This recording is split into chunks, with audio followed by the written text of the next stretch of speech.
आज हमारे साथ मौजूद हैं the central bar association Varanasi के पूर्व अध्यक्ष व वरिष्ठ अधिवक्ता विवेक शंकर तिवारी, जिनसे आज हम विभिन्न मुद्दों पर बात करेंगे।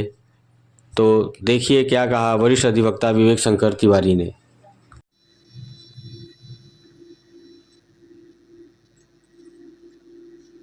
भैया, सर्वप्रथम तो रामनवमी की आपको हार्दिक शुभकामनाएं। आपको भी। आज हम आपसे चर्चा करने के लिए आए हैं अधिवक्ता समाज के लिए।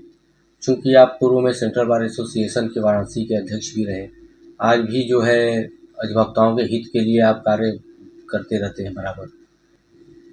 और जैसा कि अभी अधिवक्ताओं पर जो है कई आपराधिक घटनाएं भी उनके साथ घटित हो चुकी है, पूर्व में जो जानकारी आपको भी है। अभी हाल में एक मामला आया था मंडवाड़ी थाना का, जो एक अधिवक्ता थे पटेल जी, उनके गायब होने का, फिर उनकी पुलिस ने बरामदगी भी कर ली। तो क्या था ये पूरा प्रकरण? अब पूरा प्रकरण तो खुलासा हो गया है, समाचार पत्रों में भी आ गया है, पुलिस प्रशासन की ओर से पत्रकार वार्ता भी कर दी गई है। तो स्थिति स्पष्ट हो गई है कि नहीं, पटेल साहब का कोई अपहरण नहीं हुआ था, स्वयं को गायब किए थे, और जिसके कारण शासन से लेकर प्रशासन सारे लोग हलकान थे। बार एसोसिएशन भी परेशान था। दबाव बनाने की रणनीति हम लोगों ने बनाया, कई दिन उनके खोजने के लिए, उनके पता लगाने के लिए आंदोलन भी किया गया। लेकिन कहीं न कहीं सुरेंद्र पटेल जी की जो अब तक की जांच आई है उसमें गलत साबित हुए कि नहीं, वो स्वयं को गायब किए थे।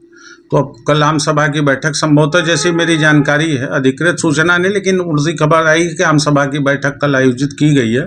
तो उसमें आगे की रणनीति तय की जाएगी कि नहीं, इनके विरुद्ध अनुशासनात्मक कार्रवाई की जानी है नहीं की जानी है, इस पर चर्चा होनी है। क्योंकि कृत्य तो इनका गलत था ही, काफ़ी नुकसान हुआ, वादकारियों को सफ़र करना पड़ा, न्यायिक कार्य में बाधा पड़ी है, तमाम चीज़ें हुई हैं।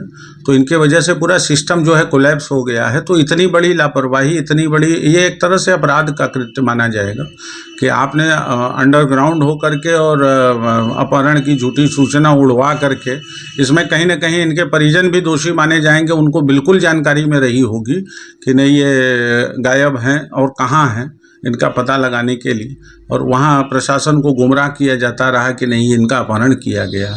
प्रशासन में कम से कम 20 लोगों की पुलिस टीम इसमें लगी थी, क्राइम ब्रांच के लोग लगे थे, कमिश्नर साहब इसकी मॉनिटरिंग कर रहे थे, बार एसोसिएशन मॉनिटरिंग कर रहा था, बराबर प्रतिनिधिमंडल बार का जो है कमिश्नर साहब से मिलता था, अद्यतन स्थिति क्या चल रही है, कहाँ तक जांच की प्रगति है, ये सब चीज़ों की जानकारी ली जाती रही है, अधिवक्ताओं को सूचना दी जाती रही है। लेकिन कुल मिलाकर के जो परिणाम सामने आया तो वो बड़ा दुखद और निराशाजनक है। और हम मैंने एक तरह से हम अधिवक्ता समाज के लोगों पर इन्होंने मैंने उसकी साख पर बट्टा लगाने का काम किया है।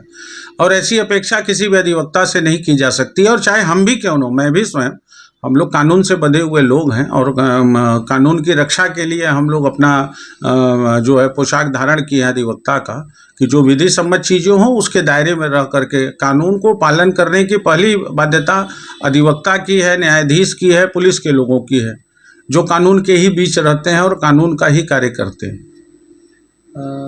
जैसा कि विगत कई वर्षों से, पिछले कई वर्षों से जो है एडवोकेट प्रोटेक्शन एक्ट की बात जो है हो रही है, और ये अभी तक शायद लागू भी नहीं हो पाया।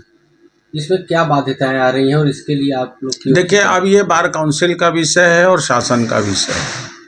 तो बार काउंसिल की लड़ाई कितनी तेज हो रही है किसी से छुपा नहीं है। मांग तो की जाती रही है, वर्षों से मांग चल रही है।